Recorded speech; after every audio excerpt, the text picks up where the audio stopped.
Now, earlier today at lunch, a young woman asked you a question about youth, and you answered in such a wonderful way. You said, in effect, that you have to earn leadership. Leadership isn't given to you. This is not a relay race where some older person says, here, young person, here's leadership, you take over. But it begins to push the question, how do we create leaders, young leaders? They seem to have, in past years, have come out of the civil rights struggle. That's my training and background. And I was critical of the older leadership of my time, but none of them handed me the leadership. That's right. I had to grab it.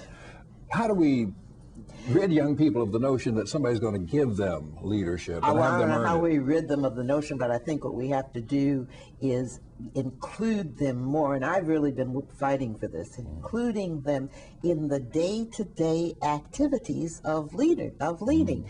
It means having them be members of the board, having them in the strategy sessions, giving them responsibility for some of the elements of the strategy, calling on them when you're having putting together a panel so that they get to be in contact with. There's nothing better than spending time in the company of somebody like Joe Lowry, who talks just out of the litany of his life experience in ways that you could never read.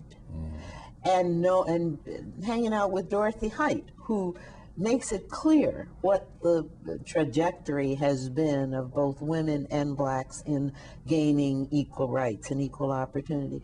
And I think that making those opportunities available to younger leaders. I don't know what you do with people just out of high school. That's not my forte.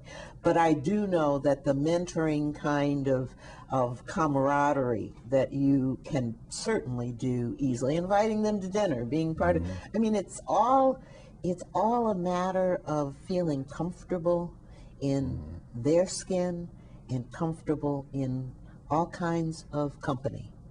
And I think that can happen. I think we can do that.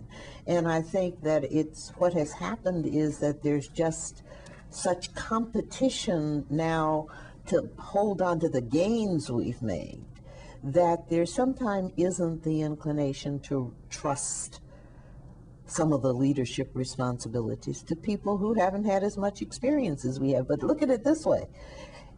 Nobody lives forever, and tomorrow is not promised. And we either make people comfortable with this transition and give them the tools and the self-confidence and the courage, or we die and they pick up the mantle, not knowing which is the collar and which is the tail, and having to find it out for themselves, which I think by far is the least desirable strategy.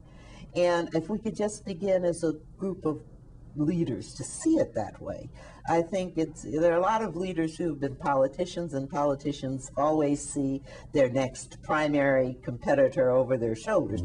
I think that in the interest of strengthening and maintaining the gains that have been made in the black community, we have to regenerate ourselves, and we have to regenerate ourselves so that the people who are coming behind us don't say, well, you know, the civil rights leaders, they just talk a lot.